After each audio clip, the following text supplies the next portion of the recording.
The Gwart Show is sponsored by Ellipsis Labs. Ellipsis is building a world where mainstream finance happens on-chain. Their first product, Phoenix, a fully on-chain limit order book DEX on Solana, doing hundreds of millions of dollars in volume a day. I know this team personally. It's one of the strongest in the space.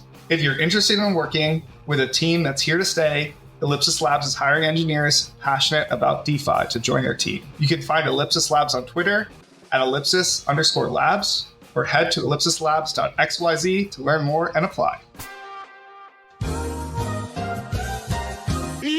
Welcome back, Max. You know, you're our second time appearance. I do know that. I was telling everybody, I was like, did you know that I'm going to be on the Gwart Show? And I'm going to be the first ever repeat guest in the history of the Gwart Show podcast. Yeah, well, you're a great guest to talk about what we're going to talk about today, which is the realignment of Ethereum. I think that's what I'm going to name the episode, the realignment. That's but, yeah, no one is more vocal about being a mechanism designer on Twitter than yourself. So welcome. Quickly introduce yourself. People should know you at this point, having been a two-time guest now, but feel free to introduce yourself.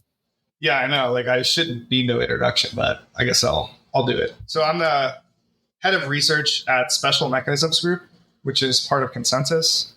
At Consensus, we manage basically everywhere where Consensus products touch the chain, and we work on specialized projects that relate to that. And we also do a lot of research on transaction supply chain, market microstructure of MEV, and related things. Awesome. Well, you just got back from ETHCC, which is the big ETH conference, the second best conference that was going on at the time, according to Bitcoin Maxis. Okay, well, what were your takeaways? I thought it was a great conference. I thought the vibes were pretty good, given where the market was at, right? I thought it was good to see all the people you see on Twitter and you like kind of shitpost and yell at them, and then you get together in person, you have a few drinks, and you realize, hey, we all just want what's best for Ethereum, right? And we may have different opinions about where to get there, but at the end of the day, our utility function is the same. And so that's a good feeling to have. And it was great. There was a ton of great events. I posted on my Twitter the ETHCC, post-ETHCC rewards of like awards of who was the best merge, who was the best talk panel. So you can go find that on my Twitter if you want to see it. But the Lido party was actually baller, by the way. It was like in a church. Nice. Okay. Well, how do you feel about the general sentiment around Ethereum right now?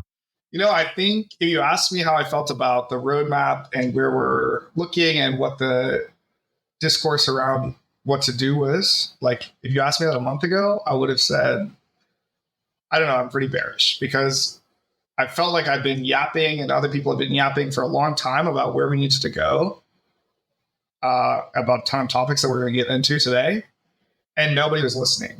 But then I got a surprise message from the big man himself. Like, I'd read about the CEO of Ethereum, Mr. Vitalik Buterin, or as I like to call him, Vitamin Butane, because I feel like that's like a cooler name. Anyway, I got a message from him, and he said, hey, I've been reading about multi-proposer. Interested in this. Like, over the last 20 minutes, I've been thinking about it, and I've become incredibly bullish on multiple concurrent proposer. So that was kind of one of the things. There was another big discussion where he put out a post that he had changed his mind about shorter block times, and he wanted Ethereum to get shorter block times. I think he called it by a different name because he didn't want to like call it shorter block times, but it was actually shorter block times. And I think those are the two biggest things that the unaligned people have been talking about. And so that's why I call it, you know, this is kind of the realignment for Ethereum, where we have people that have been angry that they're not being heard, but have been saying the right things, are finally being heard. And that's why you probably see like a little bit less of the kind of angst on Twitter, because, you know, we're finally being heard, and that's good. We can move forward and we can build the best Ethereum. Okay. What do you think are the most likely of these improvements to get into Ethereum? Like, if you had to order, I don't know, maybe I'm like asking a very vague question here, but like, what do you think seems to have like rough consensus versus what is more like still up in the air right now? And when I say up in the air, not just up in the air, but like people may completely disagree with the premise, right? Like not necessarily the implementation of it, but the entire premise. That makes sense, right? What do you think? Like, yeah, what are your thoughts on that? Yeah, so I think the first thing that's very likely to go in is shorter block times. And I think we already have the first step to get there, which Mike was championing last time we were on the pod, which is Max EV. So just a quick summary of that proposal. Basically, right now, the maximum amount of effective balance, that's what EV stands for, that you can have on an Ethereum validator is 32 ETH, which is actually incredibly small. Like to give you an idea of perspective, at consensus, I think we have about 3% of the stake. It's 15,000 nodes, roughly.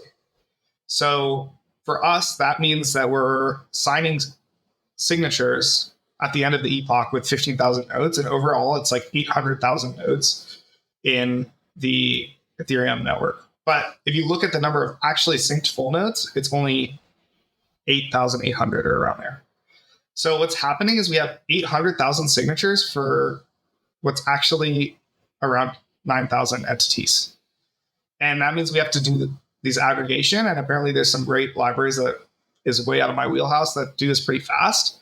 But at the end of the day, it would be better if we just had, closer to 15,000 signatures to aggregate instead of 800,000.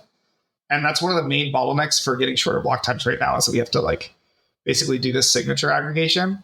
And I think we could meaningfully improve that as soon as Max EV goes in, because all the big staking providers, Coinbase, Lido, us, everybody else who's doing staking will immediately migrate to these kind of larger effective balance wallets or validators, and that will reduce the number of signatures required to aggregate. So it's a really important proposal that I'm glad Mike's pushing. Okay, quickly, how much ETH can go in once you have a new effective balance? So I think it was 1024. I asked them to go up a little bit I think that number is 1024 in the current proposal. So 1,024 ETH now can go into an individual validator as opposed to 32, right? Yeah, that's 2 to the something, right? 1024 is 2 to the something. Anyway, it's the 2 to the something that's around 1,000. Yeah. Okay, so it's just still minimum of 32 ETH. Isn't it kind of ironic that some of the qualms were with wanting to lower the amount of stake necessary to stake, and that the first proposal that comes along is actually to increase the max for validators? I mean, I understand why, right? I understand why it makes sense, but there's some irony in that. Okay, so all right, let's talk about shorter block times. When you say that Vitalik didn't use the word shorter block times, what other word is there for it? What did he call it? Something like increasing the cadence of Ethereum or something like that. That sounds about right. Right? We're going to increase the cadence. Okay. I think he wanted to avoid you're just copying Solana accusation. So yeah, of course. But we should definitely cadence.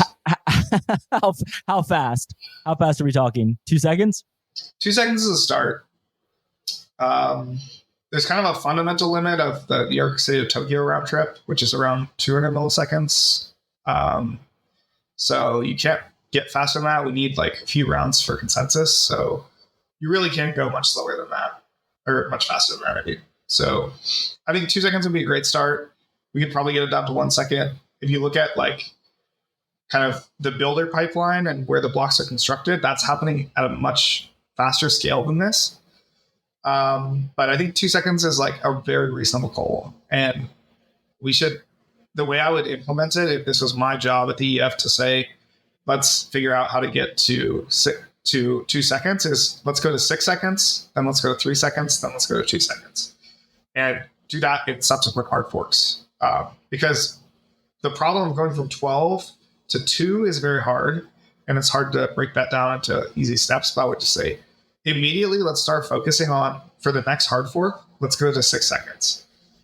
And what do we need to do that? And maybe we realize it's actually harder, so we actually go to 9 seconds first.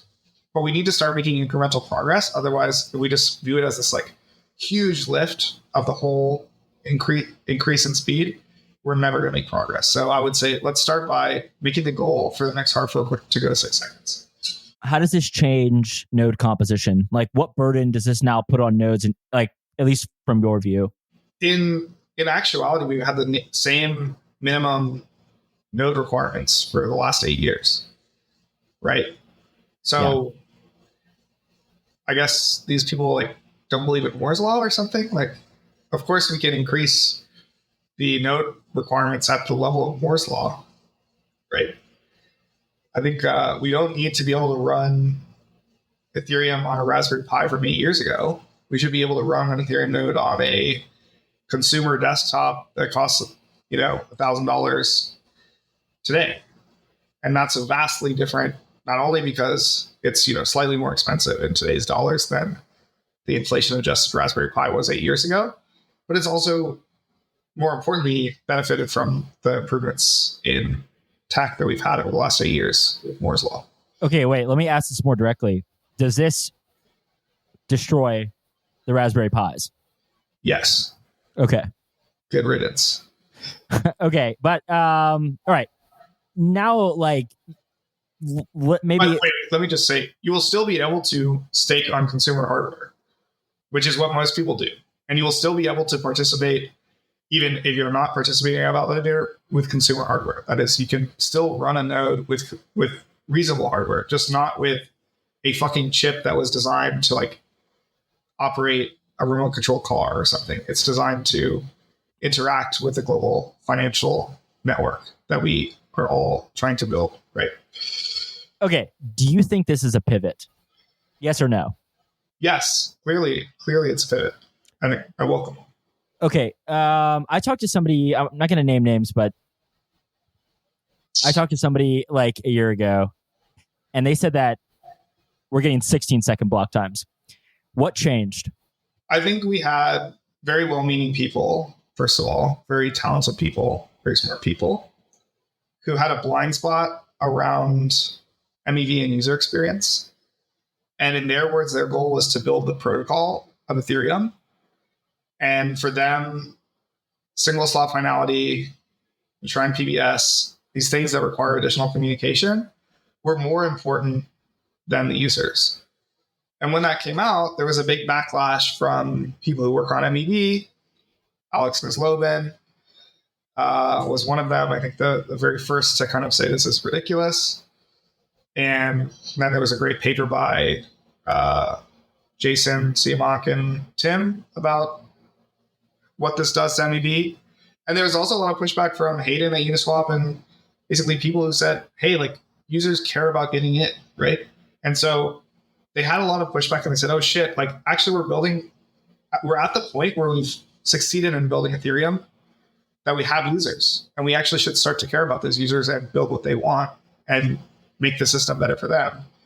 We don't need to keep building this abstract thing that we were building in 2013 when we saw Bitcoin and said, let's put smart contracts on it. We have users, we have data, we can see what people want, we can ask them, and we can listen to them. And that's what happened. We started listening to users and builders who are building for users. And that's a good thing. Okay, so then how do you reconcile this with the idea that most of the execution, most of all this activity was intended to go to L2s? I think that was a bit of a blind spot. The L2 roadmap, I think, was just a big mistake, right? That was just, in hindsight, what were we thinking? Here's my guess at what happened. After the merge, there was a plan to do scaling through dank sharding. And dank sharding is basically a virtual multi-proposer, I would say. What they couldn't figure out and they couldn't grok was how do you weave the multi-threads of the dank sharding together into an execution block that makes sense. So they abandoned it and they said, let's let other people deal with scaling. We ship the merge. We're the best. That was a huge engineering effort, by the way. The merge was kind of crazy that it happened. Yeah. We hear this every time, okay? Okay, let me glaze them up, Gwart, please. I'm about the greatest feat of engineering in history. Can I just glaze it up? Go to Machu Picchu one time. Okay, you gotta let me glaze these guys up, okay? Go. Anyway, it was hard. Okay, you can make fun of that, but it was really hard. Right? No, I'm joking. We just this is the most oft-repeated point in it, in the crypto community. It's the merge was transformational. I'm okay, we get it. Yeah, we know that, like, you know, 20 blockchains already had proof of stake by the time that Ethereum did. But anyways, go on. So we did that, and they said, okay, well, we did this. Like, let's let other people deal with the scaling. So we're going to let, you know, Ed Felton and whoever else deal with the scaling. And the issue that they didn't necessarily foresee is that there's no reason, other than that Ed Felton is a nice guy, for Ed Felton to build a product, get all the users, and then give a bunch of money to Ethereum for DA, when DA, which is data availability, is a commoditized thing now. And we saw that strategy play out with Base, where they're now basically charging a huge fee, much higher than what they're paying for the L1 data availability, and taking all the spread and telling us it's for their infra costs, which it's not. It's, you know, for the bonuses that the, you know, the higher ups at Coinbase are getting paid. But anyway, that was the big realization, is like, hey, Coinbase is printing money at our expense, and we just shipped 4844, which basically gives them 100 times cheaper data availability for no reason. They were already printing money before 4844, and then we just like set their gas price to zero. And they said, thank you, we will keep our gas price the same, and, you know, maybe we'll pass a little bit on to users so they feel good, and we get in on the 4844 blob narrative, which is canonical. But then as soon as that's over, we're going to bring the prices back up and charge users what they're willing to pay, because Coinbase is a rational organization that's profit maximizing. Unfortunately, we didn't see far enough ahead to understand that this was the end game, that rollups have network effects and that they can use market power to keep rent for themselves, and there's no reason to give it to the L1. Okay, let me chime in here. I want you to answer this question not from your perspective as somebody who works on consensus and is primarily focused on the L1. I want you to answer this question and tell me if you think this is a reasonable statement. The new shift back toward the L1 is a rug of L2s. Agree or disagree? Sorry, not agree or disagree. Is that a reasonable statement? No. Okay, why not? Because I think we've given L2s all they use. We're not like going to the L2s and saying you can no longer withdraw. We're no longer going to respect your thing that you've built. We're not gonna claw back the users, right? That ship has sailed. But we're just gonna start competing with that. I don't think that's a rug. I think it's a, hey, we gave you a 1-year head start. You've done pretty well for yourselves, but now the big dogs are gonna come back in and take back our users because we're gonna build a better product, right? And, you know, you could try to compete with us on your box. You know, you can run Reth on your box. You can run your centralized sequencer and do your little grifty, like, what do they call it? The time boost, which is basically like, you know, a way to extract money from the users, right? You can do that if you want, but we're going to outcompete you, and we're going to be decentralized. So good luck, right? Okay, so but you're saying, like, you said the well-meaning people did not have the foresight to realize that the roll-up-centric roadmap was a mistake. Okay, so what happens now? Like, what happens with roll-ups? So I think there's a little bit of a scramble of, hey, what if we could make roll-up space, which is basically, what if we could make a roll-up that gives all the money to ETH? Yeah, okay, like Justin Drake had this quote recently, which I thought was absolutely hilarious. He was like, after spending a lot of time on shared sequencing, I realized that the best sequencer is Ethereum itself. It's like, yeah, dude, that's what blockchains do. Like, oh, you came to that conclusion when you realized they were like taking all of the transaction fees, like all of the money was going to them. But I mean, all right, sorry, go on. I think this is just like a hilarious quote. But like, oh, I'll chime in. Like our friend Eugene, right? Like he says, base sequencing is like Solana at home, which I think is a very reasonable take on this. Yeah, sequencing. I just think like the only way that we can win is to focus on ourselves and not try to focus on the past and bring back these roll-ups through base roll-ups. It's just not going to work, right? Like we're going to have to build a product that people want because they don't want to like get raped up the ass by time boosts. Like we're going to build a fair system that is not extractive, and that is going to be the differentiator on Ethereum. Okay, so then is not caught up to speed yet. they're going to listen to this podcast and go, shit. Oh, Solana, we need to work on this. Like, we're like building the maximally extractive system and letting everybody sandwich our users. Like, oh, fuck, like we need to like scramble. But right now, I think we have clarity that what we're going to do is build a system where not only are people nice so they don't extract, but they cannot extract significant value from the users. And everybody's just transacting and getting the gains to trade. And like Ethereum itself will grow as a result of that. All right. So I don't think you entirely finished your thought because I interrupted you, and I do apologize for that. But what happens to these rollups then? Like you say, okay, we're going to build, like we're going to make the L1 great again. What happens to these rollups now? There's like one launching every day. Where do these go? To zero. Bars. Well, other than Linny, obviously. Linny does not go to zero. Yeah, that's yeah. They're going to go to zero if they can compete. If they can provide a competing product that's compelling for users, good. There's a fundamental value of rollups, which is that they're compressing the state. Right. I think we can incorporate that potentially into the L1 itself. That's maybe what the end game of base rollups looks like, and that's probably something that we're going to have to use in our toolbox. But at the end of the day, if these rollups cannot figure out how to credibly signal that they're not going to extract a ton of value from the users, which they're not, they're doing the opposite of that right now with time boost, right? And what base is doing. If they cannot credibly signal that to users, at the end of the day, I don't think they're going to win the long run. They might win. Why do you say that base is extracting a ton of value from users? Because they're charging way higher fees than they need to charge, right? Okay. So it's not, maybe like I'm saying, because base is like charging a huge markup for the users, that is a signal to the market that they care about, but they're maximizing for one thing, and that's their own profit. Right? Yeah. It's a very short-term vision, I think. Okay, so then you don't think base rollups, you don't think the current design of base rollups is going to work. What does then? Just back to the L1 then. Let's go back to the L1. I think the thing is, like, we didn't realize that the marginal additional transaction for Ethereum isn't worth that much. Like, the transactions that are worth the most are the ones that are at the top of the block, that are like trading and all this stuff.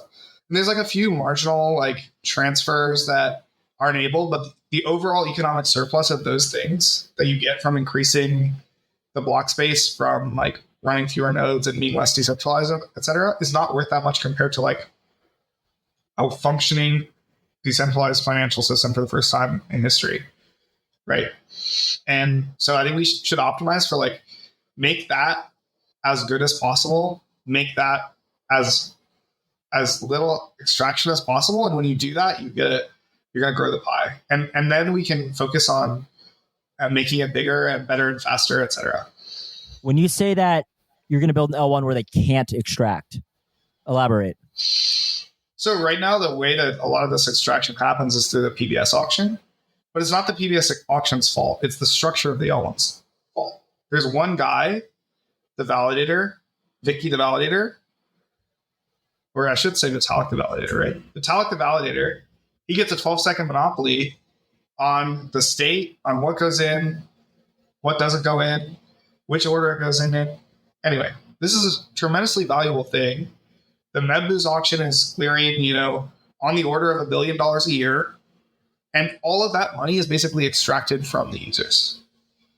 And what we need to do is send that number to zero and say, we're not going to keep making $1 million, $3 million a day from users every day on Ethereum and sucking it out of the system and giving it to Coinbase and passive ETH stakers, et cetera, which is what we're doing right now. So we're going to basically make the validator a very limited role and one that does not have a ton of power in the system by making them all compete with each other.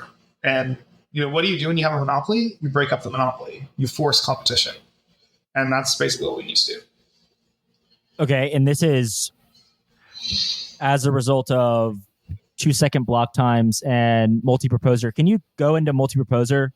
Well, first let me say something about 2-second block time. Like, if we get there, it will be a major improvement even without multi-proposer. So we should do it regardless of whether people agree with me on multi-proposer. But the thing we should add on after that is to do multiple proposer, which is like even within the 2 seconds, there are multiple validators who can propose things. And what they're going to do is each validator is going to propose some transactions. We're going to take the union of all of those transactions, and then that's the set of transactions that are in. Then we're going to apply a deterministic ordered rule, such as highest priority fee goes first or something else. And that's going to be the execution block. Whereas today, the execution block is whatever Vitalik the validator said, ordered however Vitalik the validator said. So in the future, it will be whatever Vitalik the validator and Justin Drake the validator and Max the validator and Gwart the validator said, union together, ordered according to a deterministic rule like priority fee, highest fee goes first. Sounds a lot like Solana. Well, yeah, if Solana would, I think we're going to ship multi-proposer before Solana, but we'll see. How do you feel like the community is responding to this? Like you said that a month ago, if you'd been asked that you've been somewhat bearish, now you seem more optimistic. You just got back from ECC like we talked about. How do you feel like the community is responding to like some of these pushes? Maybe you can break down those two specifically. Yeah, I think now at this point, it's on us, the people who are for multi-proposer, to deliver a substantive spec of what this would look like and prove all the properties that we claim it has. So that's what I've been working pretty hard on recently, is just getting to that point so that the conversation becomes, it's no longer can we do multi-proposer, it's now should we do multi-proposer. We know it works. Here's the mathematical proofs. All the consensus experts can go check them and like post a check mark on Twitter and thumbs up. And then we can get to the meat of the question, which is like, should we do this? Are the benefits there? Are we willing to eat this additional complexity and consensus in order to achieve the benefits that we are going to get? So that's, I think, the next stage. It's funny because I like applied for an EF grant to work on this all the way back in like a year ago. And it was like a $25,000 grant. So basically nothing. And they rejected it because they said it's not practical. And now we're here. And I think it's like very clear that narrative has shifted, and we do think it's practical, and we just need to deliver an actual technical spec and a paper that says, here are the properties and here are the proofs of those properties, and let's do it. Do you feel, I think the short answer to this is yes, but like, do you feel that the general direction of Ethereum is being influenced a lot by these alt L1s and what we're seeing elsewhere? I think the realignment was triggered by a sense that we might be losing to Solana. Go on. What else is there to say? Elaborate. I don't know. All of the meme coins are launching on Solana. Everybody's talking about Solana. The normies are trading Geo Bowden on Solana, not on ETH, right? And we had to recognize that. We had to say, okay, what we are doing right now is not working because we're getting outcompeted by a team that doesn't believe mechanism design or something. And we're getting outcompeted by people that we should not be being outcompeted by, right? Cracked engineers, but they literally do not believe in mechanism design over there. And it turns out that there's 3 core pillars of any blockchain. One of them is cryptography. That's the first and most important. The second one is engineering. And the third, which is often forgot about, is mechanism design. Dude, no one forgets about this. We hear this on Twitter all the time. Or okay, all right. Go on. Sorry, go on. A dirty word, right? It's there's so many LARPers, mechanism design LARPers that hey, the people that actually proof theorems are getting a little bit of a bad name because there's token designers who are claiming that they're a mechanism designer and LARPing about this. Anyway. Yeah, but I think the reason that mechanism design, at least from the way that I've seen it and subsequently troll about it, is just a lot of these people are brilliant. They get absolutely nerd sniped in the weeds, and then they are very certain that their solution is the solution, right? And this is a fairly common occurrence, I would say. And to add on to that, I think that there is some undercurrent maybe that the mechanism designers can design optimal solutions, and they are certain that the market can't do that for itself. And I think that when it comes to expressive blockchains, very expressive blockchains, that may be partially true, but there's also a lot of competing ideas, right? So on that note, it's a bit of a ramble, but I was just giving you my perspective. What are where do you see pushback on some of the things you're saying? Like who's like not in agreement with you?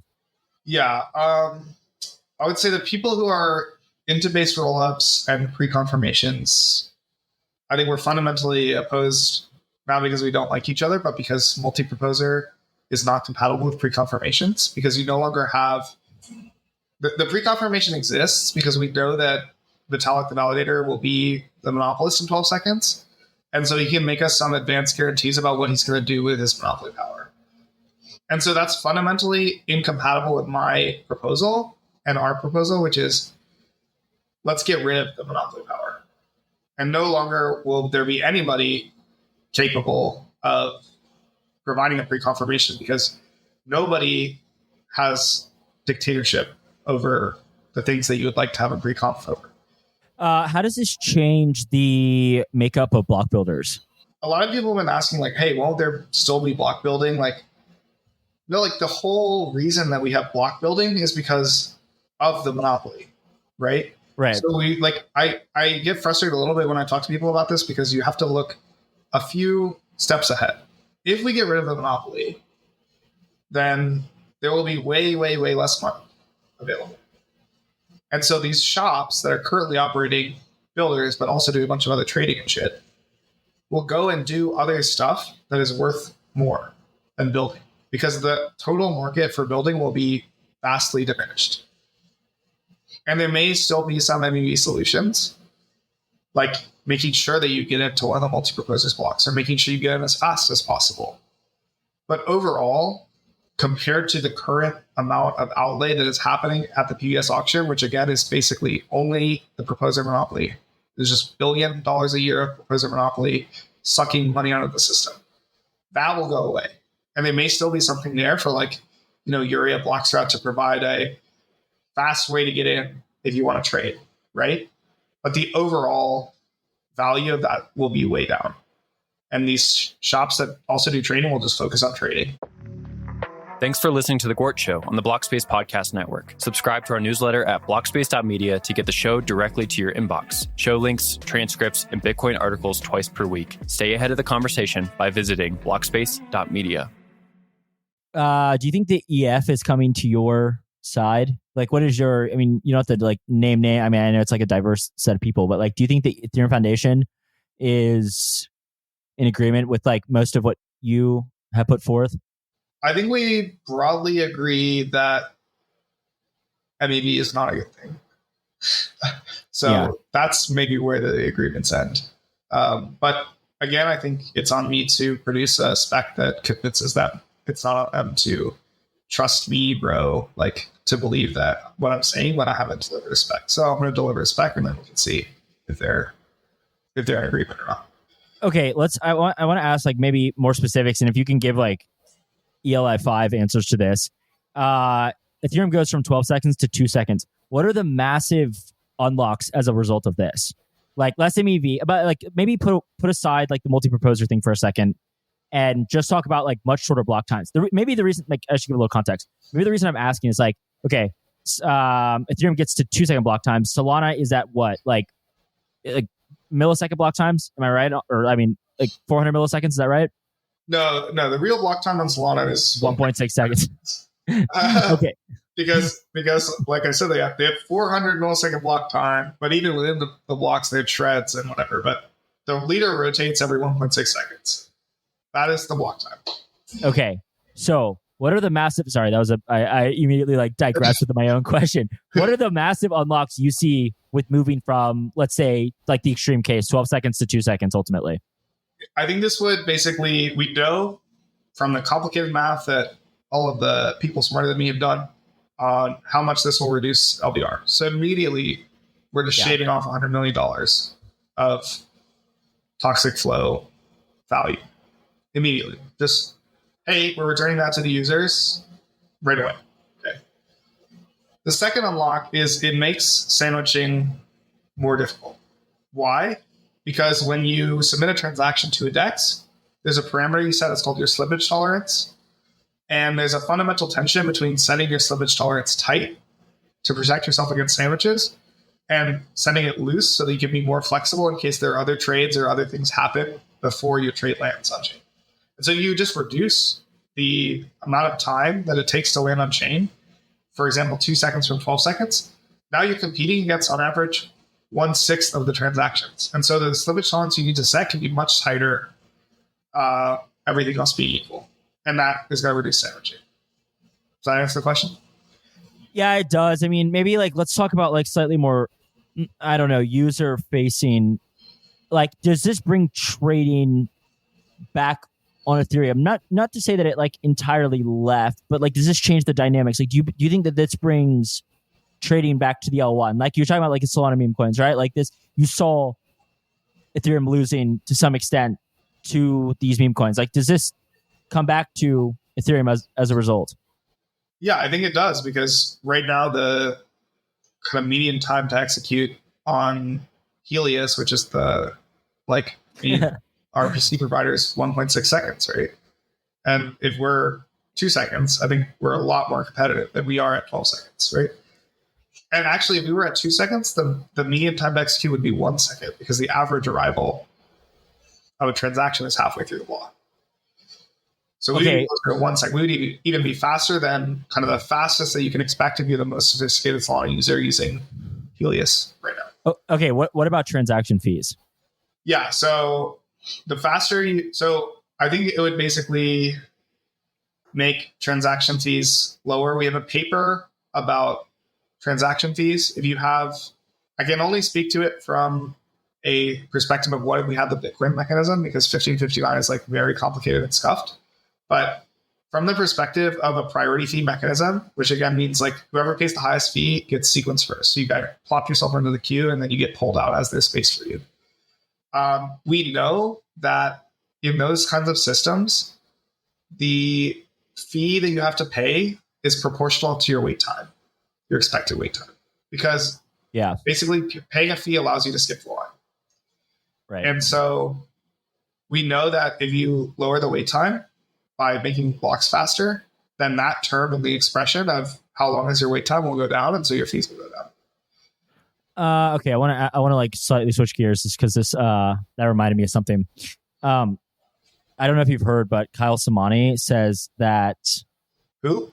Kyle Samani. He's this like he's a contrarian. I don't know if you've heard this, but he's a contrarian. You should cut that out, because I'm just kidding. Don't cut that out. Kyle okay. Could use it. Okay. He thinks that the value of an L1 ultimately reduces down to the MEV you can extract. Go ahead. It's so wrong. It's just so. Honestly, you know what? Cut out the part where I said I was sorry for saying who, because that is just such an absolutely stupid take. Okay, the value of the L1 is the total value of the trades that it makes possible. Right? In economics, you have somebody who values something at $8 and another person who values it at $10, and you give it to the person who values it at $10 from the guy who values it at $8, and you've made 2 units of utility for the system, right? That is the value of a blockchain, is the value of the exchanges that it facilitates by being a trusted intermediary, by being a secure place to store your money. It is not how much you can squeeze out of the users. Make something people want and then take some money, you know? Yeah, I think his point is with regard to staking, maybe he comes at it from that angle. I'm not necessarily disagreeing with you, but I think his point is that ultimately staking trends to zero in terms of cost. So then how do validators make money? Well, priority access to state, right? And like when you can give priority access to state, when you can have that short monopoly, if you will, even if that's maybe going to change or isn't exactly the case, but when you have that short monopoly, you can extract as a function. And I think that's kind of his point. It's an interesting one. I don't know. Like, I guess you just functionally disagree. I guess the thing about saying this. Go ahead. Yeah, I think one of the things that's come out of the changes to issuance discussion, which I don't want to get into too deeply, is that basically if you read these posts, it becomes clear that what really matters for the decision whether to stake or not is the relative difference between the yield that you get on your token in the staking system versus out of the staking system. Right. And so what does that mean? Few consequences, like if you're going to stake your ETH or not, what matters is the difference between the real yield that you get as a staker and not as a staker. And it doesn't matter how much the value of the US dollar is and how much the yield on US dollar is. It only matters the yield on ETH. The relative yields between ETH and USD will come out of the price of ETH, not in the decision on whether to stake or not. Yeah, but these like ultimately end up, okay, this is my like, this is one I of feel my like you're qualms. just telephone tagging me with this opinion, and maybe Kyle like with I don't know if I understand Kyle's like opinion. Okay, well, maybe I'll have to have him on. Like, I'll hopefully have him on to explain. But like, the thing is with this is like the unstaked yield versus the staked yield. Like, in an efficient market, this converges. Like, this is the thing, right? So, like, on Aave, if you lend naked ETH, you should get roughly staking yield. So, like, this sort of just like evens out anyhow, right? No, but it converges, but it converges at a level of stake, right? Because the curve, the yield curve for a stake is variable depending on how much is staked. So if you look at like it'll converge, I agree with you to a point at which the yield you can make on Aave is, or whatever the best outside option is the same. That's just a efficient market hypothesis claim. That's no arbitrage claim, even stronger than efficient market hypothesis, right? Just because that's true doesn't mean there's going to be nobody who stakes. It's going to be an amount who stakes that sets those two things to be equal. It's going to be whatever. Well, I think sorry. Like I guess my point was a little bit unclear. The secondary result of this argument is that everybody stakes. That's the long run, right? Like, so do you disagree with this? Like, is Ethereum set up functionally now? I've heard a lot of these issuance, discussions such that not everybody stakes. I mean, yeah, I think basically it's very clear that currently issuance schedule is not designed to stop the cart from falling down the hill. We're headed towards a very large percentage of ETH staked. Is this good or bad? I don't think it's good. Okay, what are your world, but I would like it to be not that. I would like it to. So how do you get away from that? To be honest, I don't think that we will. I think we're probably not going to touch issuance because there's too many people with too much vested interest in issuance or retie that. Yeah, we're not going to change it. But like the fact that what you said there's like too many people with vested interest, like that unto itself is like a little bit elucidating in terms of like vectors of centralization, right? You have Coinbase and Lido and Kraken, and like because they have structured their businesses, their protocols around a certain notion of stake, like this sort of does, I would say, confirm the idea that a lot of it ends up staked and a lot of it ends up staked with these entities. Yeah, but I don't think that this is like the end of the world because the way it works is if you have influence, you can stop stuff from getting through, but you can't push stuff through because the bar for like the veto power bar is like much more skewed in favor of not doing things than doing things.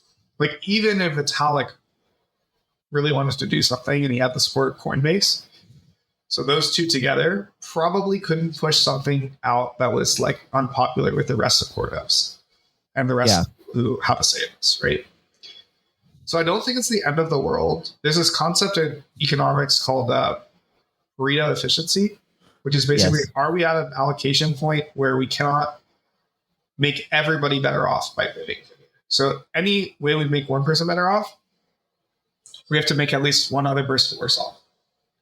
The reason this is an interesting idea is because it's kind of a subjective claim between any two Pareto efficient points as to which one is better. And so if you make a change like issuance, which is going to hurt some people and probably overall increase efficiency, but help some other people, it's not clear that that is the thing we should allow ETH governance to do, because that would be allowing ETH governance to make a subjective statement about the welfare of one person being more valuable or less valuable than the welfare of other people in the community. Yeah, but isn't that what they're doing with like pulling execution back to the L1? Isn't this the same as rugging all the L2s? Part of the Ethereum community, they've just said that they're Ethereum aligned so that they can get users. I mean, they're building their own chain. They're branding it as their own chain, and they're saying we're posting to the L1 because we're aligned. Okay, no, you're Arbitrum, you're Optimism, you're StarkNet and zkSync. You are your own brand. You are not a base rollup on Ethereum that is providing zk compression, right? I mean, I agree with that. It is interesting. Like, and I'm not criticizing you. One of the core dev teams is owned by the Arbitrum team, right? So. Yeah, that's true. Okay, quickly, I wanted to ask you, like, what do you think of EigenLayer? What do you think about restaking? Oh, I mean, my thoughts on restaking are that it's a brilliant invention, because we can finally give North Korea the tools to attack two protocols for the price of one. I like that response. Do you see anything viable coming out of restaking? Like, there's been talks about, like, for example, these like pre-confirmations and like these AVSs being able to offer, you know, XYZ. Like, what are your thoughts there? I mean, AVS sounds like an STD, to be honest. Like, I think I learned about that health class. Like, probably should use protection so you don't get one of those. But for some reason, everybody and their mother is flopping AVS onto their pitch deck so they can get more money, right? But are there any AVSs that are viable? Like what are the use cases right now? I actually don't even know. I mean, I guess EigenDA is like a real thing potentially, right? Unless we discuss DA as a commodity. Okay. Sure, I was like shitting himself. Like, why did I give the 20 to Justin, not Max right now? Anyway, just kidding. I would never take that. I would take that from Sriram because I want to. You're so virtuous. I'm so virtuous. No. Anyway, it's mathematically impossible for any particular ABS to provide more than 3% a year return on economic security, because you could just go ahead and like do that without an ABS and get your own economic security from staking and pay them 3%. So you might get, like, for each ABS, the added value of being a restaked product is at most 3%. And that is like an incredibly bearish statement for a venture-backed ecosystem with hundreds and hundreds of millions of dollars being dumped into it every day, right? Oh, nice. The only thing you can do is provide 3% a year. Mathematically impossible to do anything better than that. Prove me wrong, EigenLayer bros, but I really don't see it going anywhere. Okay, I like it. Edgy. All right, we're gonna, like, I have some more sort of different direction to finish up. Like, you have been consistent on saying, like, if Ethereum is just this DA layer for rollups, like, it will lose. So props there. And also, you have always been consistent on, like, let's improve the L1. Anyways, not trying to, like, you know, don't boost your ego. My ego. Yeah. No. But I just, like, I want to just, like, the reason I'm saying this, to be, like, quite frank with you, is because I think there is a lot of inconsistency in Ethereum. Like, I think there's a lot of pivoting, but Ethereum has this, like, god tier ability to pivot, but make it seem like it's not a pivot. Like, from sharding to dank sharding, like, you know, these are very, very, like, sharding is a term in database management where you break up a database into shards. And that is not what the roll-up centric version of sharding was, right? But it's like, if you add the name in there, it's like, oh, we can, like, maintain this vestige of sharding by calling it dank sharding. But anyways, I'm pretty sure, like, the way that was not supposed to work in the original, like, database management textbook was, like, you don't just, like, break up your database into 4 pieces, hand one to Ed Felton, hand one to top exactly, and one to, you know, Starkware, etc. Like, that's not the way it was supposed to work, right? Right. Like, it's supposed to be you have concurrent stuff going on. They don't really talk to each other that much. In fact, we have financial activity on all of them. It should probably be composable, and it should probably stay on the L1. Anyway, to your question of how are we going to win? Yeah. How are we going to win? We are going to have better clarity and better ideas than everybody else. And we're going to announce on ETH Research exactly what you're going to do, what we're going to do. And if you want to read ETH Research, you can do it too. And you'll probably win because you'll probably ship it faster than us because we're Ethereum and we're slow. My guess is that we're going to ship it faster anyway because we have the people who ultimately, we have the best people, honestly. And right, but this Max, this is all hand wavy. Like I'm asking specifically. You can't just come on here and hand wave. I let some people come on here and hand wave, but I'm not gonna let you come on here and hand wave. Like, why do you pull all the activity back to Ethereum? I mean, you can give a simple answer like all the liquidity is on Ethereum. This is like the go-to, right? Like that. I'm just asking. Like, you see Solana, you see all these meme coins launching, you see like the retail activity there. Now you're trying to push the L1, right? Like I said, you've been consistent on this.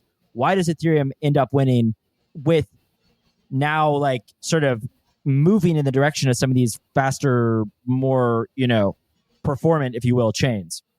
Because we're not going to extract. We're not going to extract the same way that they are. And you're going to go there. You're going to make a fast transaction. Then they're going to, people are going to realize, oh, this shiny new object looks pretty good. And then other people are going to come. And then the sandwich bots are going to come. And they're going to start taking 1% off every trade you do. Every day. And so if you're trading 30 meme coins 3 times, a day, your money's going to be gone by the end of the month because of the sandwich bots taking money out of your pocket and the apps raking you, everything like this, right? That's not a good experience for users, even though it's fast. And so we're going to be less extractive than everybody else. And people are going to want to come because they know that they're not getting pickpocketed every time they make a trade. What do you see? Like, there's been this, ongoing discussion about too much infrastructure, not enough apps. First of all, do you agree with this? Well, I don't agree with it, actually. I think we didn't build the right infrastructure for apps. And so you can't like learn differential geometry before you master calculus. Like, let's get the infra that we need in place. There's a bunch of focus on infra that's not infra. It's just a branded token. Yeah. Where you get some of the, we have built in the past great infrastructure. And if you try to develop on Ethereum versus on other chains, it's very clear that a lot of that great work that's been done and is continuing to be done makes it easier for an EVM chain and specifically for Ethereum, right? So we're investing basically in making it easier to make apps. Now, I think what the sentiment that you're saying there, there's too many infra projects, is there's too many infra projects that are just designed to launch a token and go away. And the way that the founders make money in those projects is not, let me produce value and then take a small percentage of the overall value I create for myself and buy a Bugatti and retire, because I made so much value for the world that I can take a very small percentage of it and live very comfortably. It is, I'm going to launch a branded token, ship it out the door, hope the rate risk isn't too much for my token. And I always win that way. So that's the issue, is there's too much branded infrastructure that's designed to sell a token and not enough real infrastructure that's designed to make apps better. Yeah, but like, what apps do you think? All right, like what apps are the big unlocks to you? I'm not sure if ZK is fake or not, but the apps like Succinct that let you like compile Rust to a circuit, so you don't have to make a custom circuit, is like a huge unlock. Dude, right? This is infrastructure you're talking about. That's infrastructure. I'm sorry. What apps are the unlock? Yeah, trading, right? Yeah, trading what? Trading meme coins for eternity. I think we might see trading real coins. We might see trading, Eurodollar on chain if we could make something that's, that's the Eurodollar is the final boss. If Eurodollar starts happening on chain, we won. Okay, dude, I agree with you, like 100%. With that said, this is the most like defeatist attitude toward a blockchain. Like, in my opinion, stable coins being the end game, which for what it's worth looks very much like the case right now.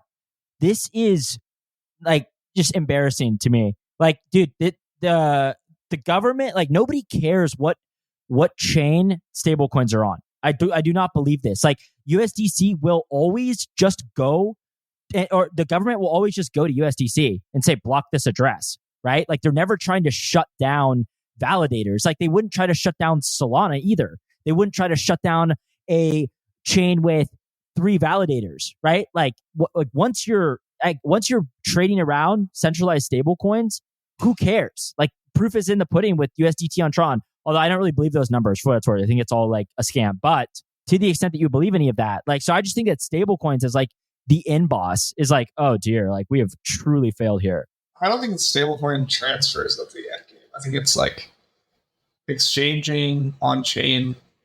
Like, if we could get there, I think there's probably about a 10% chance we can get there in the next 20 years, and we can just eat all of finance, and that's like pretty bullish. And we can just make, like, the fact that currently in finance Eurodollar spreads are so low is awesome, and it enables a bunch of stuff that we don't necessarily see. It's like you get a round trip Eurodollar for less than 1 bit. Like, that enables so much trade between the US and the EU that we don't even think about it. Like, it enables so many bets that you wouldn't be able to make because the futures markets are so tight and the options markets are so tight, because you could hedge those bets for a very small spread, right? That is so big. And I think we want to just bring that to a bunch of other stuff, like to options, to everything else. And if we could do that, that would be awesome.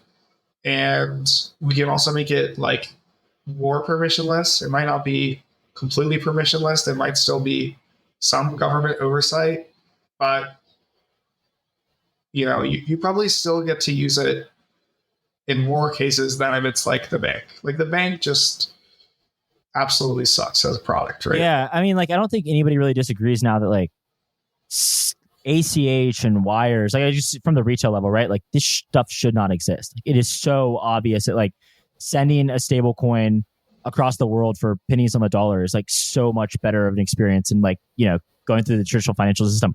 But like, with that said, I mean, this is, once again, people like centralized stables, and beyond this, right? Like, once you start talking about like real world assets or whatever, like, these are all ultimately backed. Like, sounds like Bitcoin maxi cringe right here, but like, this is all backed by like the violence of the state, all of it.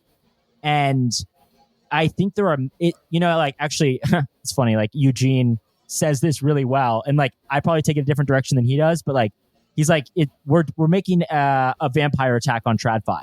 So if anything, we just force traditional finance to get, their act together. But I don't know that like a lot of these ideas about what can be done with blockchains are really that viable, because you get to a point where like they need, some type of like regulatory oversight, at which point, okay, we can do this on a database, right? Like that's where I fall. I think like you probably have certain applications that you want to run on something that's more secure than a box, and it's more robust than a box to shutting down. That's the first point. I think you want, like, China is not going to want to participate in a financial market that is hosted by a box on AWS Swap. Because if China has a disagreement with the US, then the US can go to the AWS one, server farm and zero out the Chinese government's balances, right? But if you have something where there's no way to do that, and provably no way to do that, we might be able to have a global financial system that is run on the same network. And we don't have that right now. And that would be huge unlock. Yeah, but the assets that China, okay, I mean, I try to play this out, right? But like, the assets that China would be like, what would be an asset that China would want to be distrusting of its counterparty interacting with, that is better on a blockchain. You see my point? But I think the thing that China might be worried about is that their strategic oil reserves, which are held in Saudi Arabia, or are about to be produced in Saudi Arabia, are controlled on a US East 1 server. And if the US government wants to fuck with that, then they can go and do that, right? That would be, so it might not be a US based asset that they're concerned about, but if there's a kind of US East 1 ref on a box, that is where this is all heading towards, that has multiple assets from multiple different countries enforced by the violence of multiple states, then you might have state A transacting with state C in an asset that is backed by the force of the government of state B. And that would be... Yeah. This is what Doug from Ambient says. Oh, really? We'll see. Yeah, I mean, this is his premise. There's never been a market where there's like credible neutrality, and the only way to do this is a blockchain. Yeah, I mean, I remain like fairly skeptical of the premise, but okay, we have to move on to like a couple last things. So we gotta talk about Solana. Like, what do you think about MEV on Solana right now? Like, I mean, you kind of kept throwing like subtle shade at the like sandwiches and whatnot. I mean, like, what are your thoughts? Like, how are they dealing with MEV?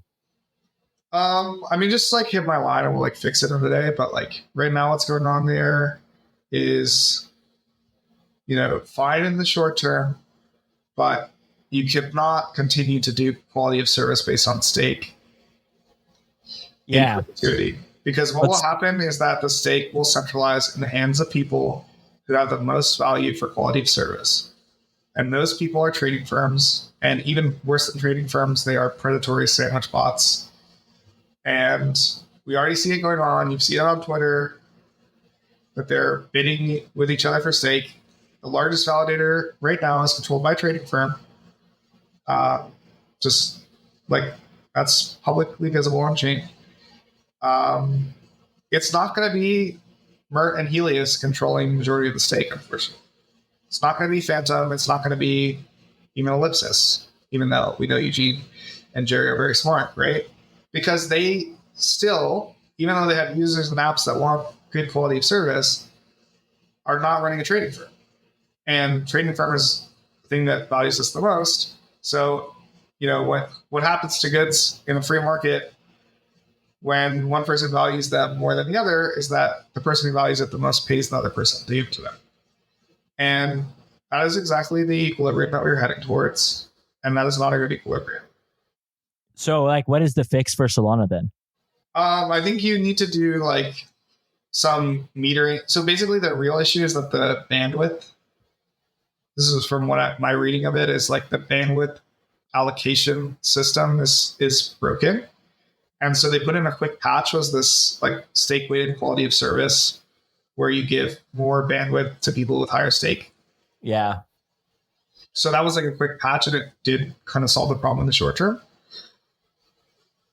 But in the long term, you need to find a way to price that bandwidth market in real time and prevent and decouple it from stake, because stake has so many other things in the network. Like it actually, if you ever get to a point where a sandwich bot has more than 33% of the stake in the network, they will just double spend.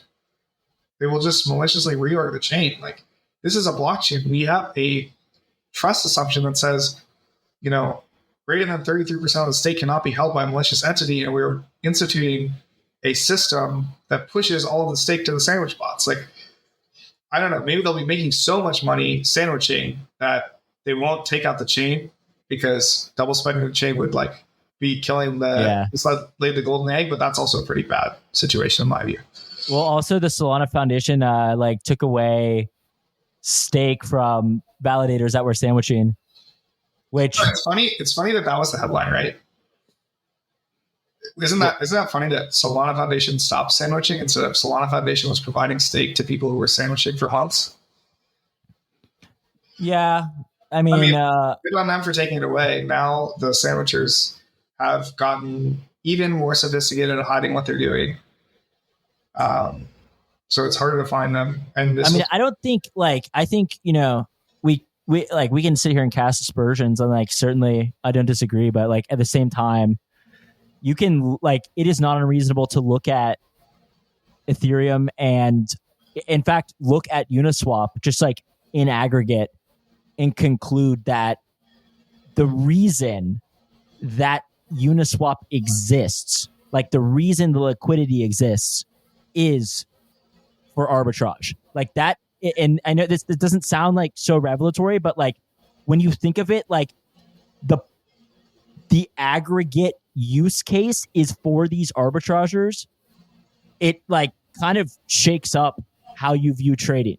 I don't think that's an unreasonable conclusion. Do LPs make money? Why do LPs LP? I mean, it's incredibly bearish. I mean, I don't like this narrative of LDRs about the LPs making money, because the LPs should make in expectation the risk-free rate plus the risk premium for what they're doing because of efficient market hypothesis. And so if the LPs are making 6 to 8% a year, that's a good amount. And that's kind of on many peers what they're making. It's just if you have extractive systems that pull money out, it has to come from somewhere. And it means that the spread has to be higher, and that's a worse user experience. And like I said, I want us to have efficient markets with low spreads on chain. And I want the fundamental value of an app like Uniswap should be that there are people who want to trade token A for token B. Yes. And they have an urgent request to need to do so, and you're filling that, and they're willing to pay some, spread premium to do that. But we should work to make that timeliness premium, the spread, as small as possible, and we're not necessarily doing that right now. So, what do you think of AMMs in the long run? And especially with shorter block times, are you is this still in your view where we end up trading? You cannot do much better without censorship resistance. With censorship resistance from multiple concurrent proposers, you can do batch auctions, which is I think probably where we'll move to. Oh, I there was other question I forgot to ask you. There was some discussion about TEEs, trusted execution environments. At Flashbots, I know had a number of talks at ECC. Did you have any takeaways? Can you just repeat the first word, what the first T stands for? Trusted execution environment. Is that not right? Trusted. No, it's exactly right. Trusted. Oh, I see what you did there. I mean, so that kind of answers the question, but go ahead. Hey, I put out a tweet. I said, if you want to build finance on trusted hardware, that's the end game of blockchains. That's pretty bearish to me. But, I guess it's slightly better than Binance on AWS or on Tokyo Exchange or Tokyo Server Farm, wherever Binance is. Slightly better, but that's not the situation that I want to head towards, which is basically if the NSA goes to NVIDIA or Intel and says you are required by law to put a 0-day into your device. Yeah. And the person at NVIDIA or Intel does not have a backbone about that, then we are headed for the US government controlling the blockchain. And that is exactly where we started from, right? The US government controlling the NASDAQ and the New York Stock Exchange and the Chicago Mercantile Exchange. So what do you think about some of the proposals that Flashbots has put forth? I mean, it sounds like you're pretty bearish on that. But is that mainly what they're pushing right now? Let me just say that the work that Flashbots is doing is incredibly important on the PBS side, and I'm bullish about that. And I think it's fine to workshop it in the TE environment because the development is a lot faster there, and it's a good bridge. But ultimately, I think what we should do is let's see what Flashbots is doing. Let's workshop it until it works on the TE, and then we're gonna work really hard to bring it onto the chain so that it doesn't rely on a trusted supply chain. Yeah. And also shout out what Flashbots is doing is they're pushing really hard for the TE providers to open source the tech to make that kind of US government NSA attack that I just described even harder. So that's also good. Dude, what did you think that I was going to come on here and blaze up flashbots or no? No, I was just curious. Like, I didn't I just have. feel like the people who got that on their finger card are like getting really rewarded right now. No, I didn't have an opinion one way or another. Off priority. What? But on that note, what's going on with SUAVE? Also, what is SUAVE? Do you mind telling us the acronym? Single unifying auction for value expression. What's going on there? I always thought the E stood for extraction, but I guess it stands for expression. That's probably just like a good Rorschach test for like me. But so I think the latest on this is that they are gonna basically build a network of trusted execution providers, like trusted execution hardware nodes, a network of them, and see what you can do with that. I mean, it kind of sounds like you can do exactly the same thing as you can do with a trusted execution environment with one of them, but maybe you have some kind of like reliability guarantees. There are actors that need to opt into this. Can I just say that like a trusted execution environment does not provide censorship resistance, which is a misconception, but I think the Flashbots people understand this as well. And they've talked about it, but a lot of people don't seem to understand that you cannot have censorship resistance on a trusted execution environment because you can literally intercept messages that come to the only thing that's trusted is what happens inside the chip. And censorship is a property like what goes into the chip. And so you can like kill the port, or you can like put the thing inside a Faraday cage or whatever, like figuratively. You can just not let the messages in, and that is not what a TE provides. And so maybe you need a network of them to provide the censorship resistance. And then that's the real unlock. And there are actors that would need to opt into this system. Yeah, for the network, I think there are. So is the incentive there? Like, this is, I guess, maybe a broader question. It's like there's a lot of these ideas, right? You have like espresso and flash. I mean, they're not necessarily like saying that these are all the same, but you have all these different actors like trying to work on these like sequencing and MEV and blockchain, like the supply chain, blah, blah, right? Like, and you need these block builders ultimately, at least in the current form, right? Like maybe you have a vision for a completely revamped Ethereum 3.0, I guess. But is there incentive for these powerful actors to opt into these new designs?